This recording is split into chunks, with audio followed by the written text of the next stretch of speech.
बोलिए श्री सतगुरुदेव महाराज जी की जय, साचे दरबार की जय। कहते हैं कि जब हम साधना करते हैं तो गुरु महाराज जी हमारे कर्म संस्कारों को काटते हैं, हमारे विकारों को दूर करते हैं। आज का अनुभव इसी से संबंधित है कि कैसे एक गुरु भक्त के विकारों को दूर करके गुरु महाराज जी ने उसके कर्म संस्कारों को काटा। चलिए आज का अनुभव शुरू करते हैं।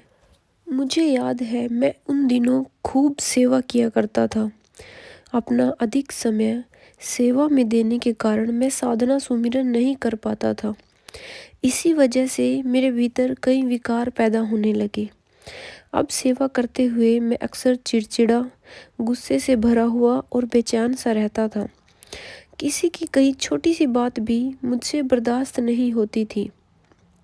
अहंकार के कारण मैं अपने किसी सेवादार या कार्यकर्ता को कुछ नहीं समझता था। मेरे साथ सेवा करने वाले मेरे कई हितैषी गुरु भाई बहनों ने मुझे कई बार टोका और मुझे समझाने की कोशिश भी की, लेकिन मुझ पर उनके समझाने का कोई असर न पड़ा। फिर एक दिन आश्रम में सेवादारों की मीटिंग थी। एक स्वामी जी किसी वजह से नहीं पहुंच पाए, इसलिए उनके आने तक हमें साधना में बैठने को कहा गया। सच कहता हूँ, कई महीनों बाद मैंने साधना के लिए आंखें मूंदी। अभी 5 मिनट भी नहीं हुए थे कि मुझे बेचैनी होने लगी और मैंने अपनी आंखें खोल दी। इधर उधर देखा तो सभी एकदम तन कर मूर्ति की तरह साधना में बैठे हुए थे। एक अन्य स्वामी जी जो हमारे पास से गुजर रहे थे, मुझे सवालिया नज़र से देखने लगे तो शर्म के मारे मैंने झट से आंखें दोबारा बंद कर ली और सुमिरन करने की कोशिश करने लगा। इसके कुछ मिनटों बाद ही मुझे अपने भीतर एक अनुभव दिखाई दिया। मैंने देखा कि हमारे प्रीतमपुर आश्रम में स्थित एक देव आए हुए हैं, साक्षात एक देव आए हुए हैं। वे इधर से उधर दौड़ दौड़ कर सेवा कर रहे हैं, पर बीच बीच में उन्हें जो कोई भी मिलता वे उनके सामने आधी कमर मोड़कर झुक जाते और प्रणाम करते। मैं भी उनके सामने गया। मुझे देखते ही वे बिल्कुल मेरे पैरों तक झुकने लगे। तभी मैं घबराकर बोला, अरे देवता जी, यह क्या कर रहे हो आप? चरण तो मुझे आपके छूने चाहिए। गुरु सेवा के पथ पर तो आप मेरे आदर्श हैं। वे देवता एकदम पलट कर बोले, अगर आदर्श मानते हो तो यह भी सीखो। विनम्रता सेवा का सबसे बड़ा आभूषण है। उनके इतना कहते ही अनुभव समाप्त हो गया और मेरा ध्यान टूट गया। उस समय मेरा शरीर थर थर कांप रहा था, मानो किसी ने मुझे अंदर ही अंदर झकझोरा हो।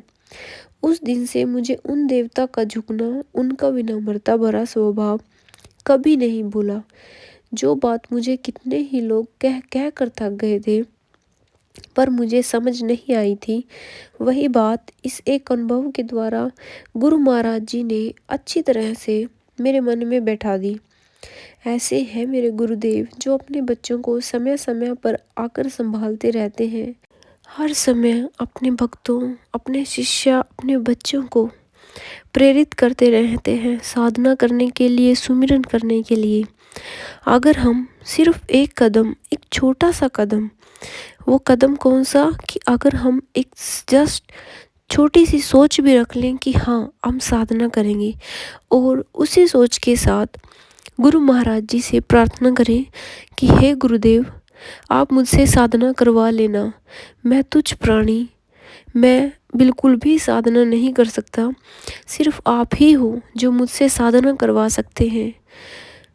तो गुरु महाराज जी हमारी इस प्रार्थना को तुरंत स्वीकार करते हैं और उसी समय हमारे एक कदम से हमारी ओर 100 कदम वो बढ़ा लेते हैं और हमसे साधना करवानी शुरू कर देते हैं।